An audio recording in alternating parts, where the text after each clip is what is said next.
हरिओम।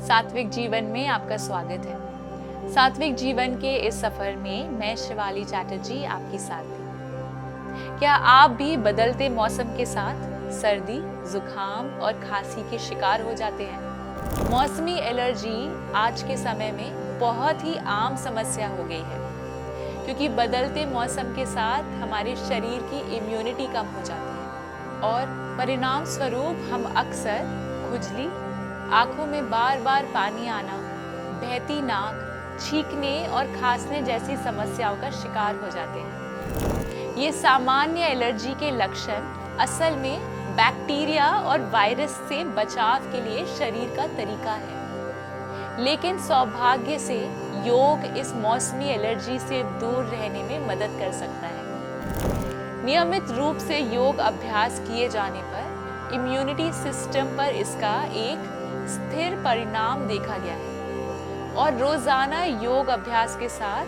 श्वसन तंत्र, overall health और स्थानीय प्रतिरोध में सुधार होता है, जिससे आपके शरीर के लिए एलर्जी से बचना आसान हो जाता है। आज हम कुछ ऐसे योगासन का अभ्यास करेंगे जो हमारी शरीर की रोग प्रतिरोधक क्षमता को बढ़ाने में मदद करते हैं।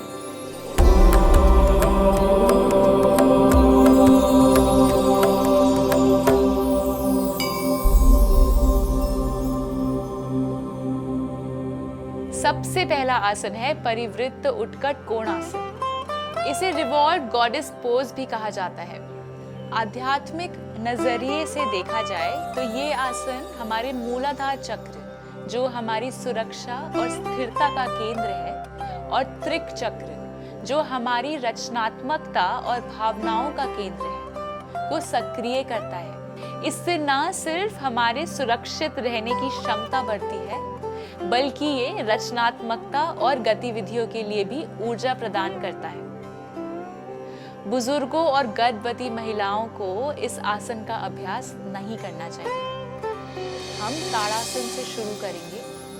अपने पैरों को एक साथ लाएं और अपने हाथों को कमर पर रखें और सांस छोड़ते हुए पैरों को फैलाकर लगभग 3 या 3.5 फीट दूर फैलाएं। अपने पंजों को मोड़ें ताकि एड़ियां अंदर की ओर और पंजे बाहर की ओर आ जाएं। पेल्विस को टक्ड ही रखें। सांस छोड़ते हुए आगे की ओर झुकें। अपनी पीठ को जमीन के पैरेलल रखें। अपनी रीढ़ की हड्डी को सीधा ही रखें। अब गहरी लंबी सांस भरें और सांस छोड़ते हुए धड़ को बाईं ओर मोड़ें। बाएं कंधे को पीछे और दाहिने कंधे को आगे की ओर लाएं। लगभग 15 सांसों तक परिवृत्त उत्कट कोणासन में ही रहें। आसन छोड़ने के लिए सांस लें, ट्विस्ट छोड़ें और वापस उत्कट कोणासन की मुद्रा में आ जाएं। 5 या 6 सांस के लिए यहाँ रुकें। दूसरी ओर से दोहराने के लिए हम इस बार दाहिने कंधे को पीछे और बाएं कंधे को आगे लाते हुए दाहिनी ओर मुड़ेंगे। लगभग 15 सांसों तक रुकें। अपने ध्यान को उन सभी मांसपेशियों पर केंद्रित करें जो इस स्थिति में सक्रिय हैं और सांसों को कोमल और गहरा बनाए रखें। अब सांस छोड़ें, घुटनों को सीधा करें और ताड़ासन में वापस आएं।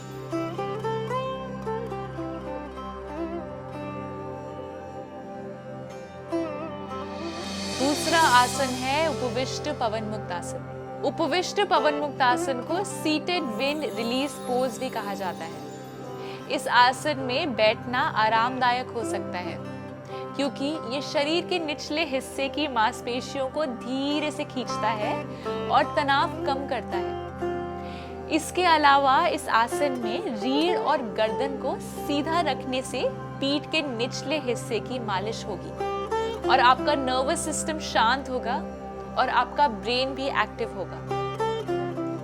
घुटने में गंभीर चोट या हाल ही में सर्जरी हुई होने पर या प्रेग्नेंट महिलाओं को इस आसन का अभ्यास नहीं करना चाहिए। सबसे पहले दंडासन में बैठ जाएं। अब वापस सांस लें और घुटनों को एक एक करके मोड़ें। सांस छोड़ते हुए दोनों हाथों से घुटनों को पकड़ें और छाती पर दबाएं। जितना संभव हो सके घुटनों को छाती के करीब ले आएं।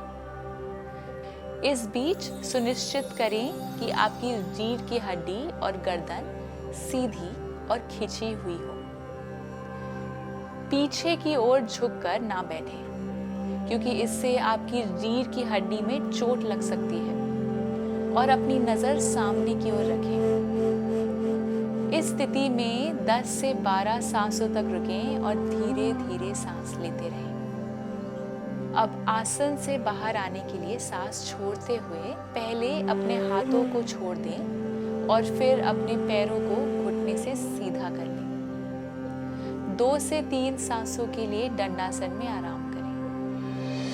इस आसन क्रिया को 3 से 4 बार दोहराएं। तीसरा अभ्यास है भुनमनासन।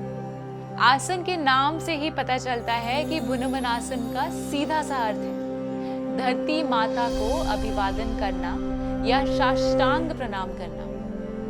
ये आसन संपूर्ण शरीर की शक्ति और संतुलन को विकसित करने में मदद करता है।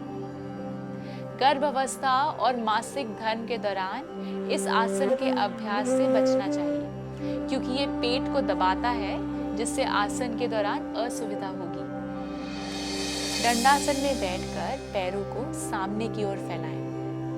बाईं ओर मुड़ने के लिए सांस अंदर लें। अपने दोनों हाथों को कंधों के लेवल पर पैरों के समानांतर ऊपर उठाएं। जैसे ही सांस बाहर छोड़ें, बाईं ओर मुड़ें और अपनी हथेलियों को अपने कूल्हों के पीछे रखें। आपकी उंगलियां पीछे की ओर पॉइंटेड रहेंगी। अब सांस अंदर लें, रीढ़ की हड्डी को लंबा करें और सांस छोड़ते हुए अपने हाथों को कोहनियों से मोड़कर आधा आगे की ओर झुकें। सुनिश्चित करें कि आपकी कोहनियां बाहर की ओर खुली हुई हों और आपके पैर की उंगलियां छत की ओर पॉइंटेड हों। यहाँ पर आप अपनी आंखें बंद कर सकते हैं और 15 सांसों तक इसी मुद्रा में बने रहें। सांस भरते हुए बीच में आए और दोबारा सांस छोड़ते हुए दाईं ओर मुड़ें और कोहनियों को बाहर की ओर धकेलते हुए बेंड करें और फोरहेड को नीचे की ओर धकेलें। यहाँ पर आप अपनी आंखें बंद कर सकते हैं और 15 सेकंड तक मुद्रा में बने रहें।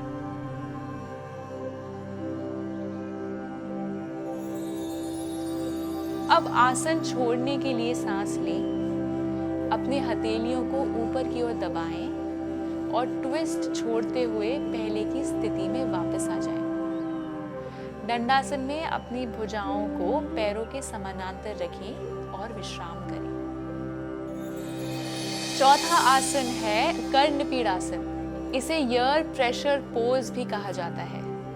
ये आसन हठ योग, अष्टांग या अष्टांग योग अनुक्रम में शामिल होता है।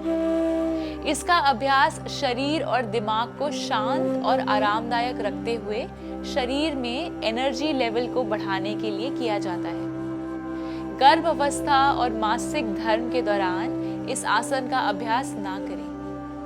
पीठ से जुड़ी कोई भी गंभीर समस्या होने पर भी इसका अभ्यास करने से बचें। चलिए अब अभ्यास की ओर बढ़ते हैं। सबसे पहले पीठ के बल लेट जाएं, हाथों को शरीर के पास रखें। शरीर को आराम देने के लिए कुछ सांसों तक इस स्थिति में रहें। गहरी सांस लेते हुए धीरे धीरे अपने पैरों को 90 डिग्री तक ऊपर उठाएं और फिर सांस छोड़ते हुए अपने कूल्हों और पीठ को चटाई के ऊपर उठाते हुए धीमी और नियंत्रित गति से अपने पैरों को सर के ऊपर ले जाएं। दोनों घुटने जमीन पर टिके होने चाहिए। गर्दन पर दबाव ना डालने का प्रयास करें। पंजों को फर्श पर टिकाएं और उंगलियों को आपस में फंसा लें।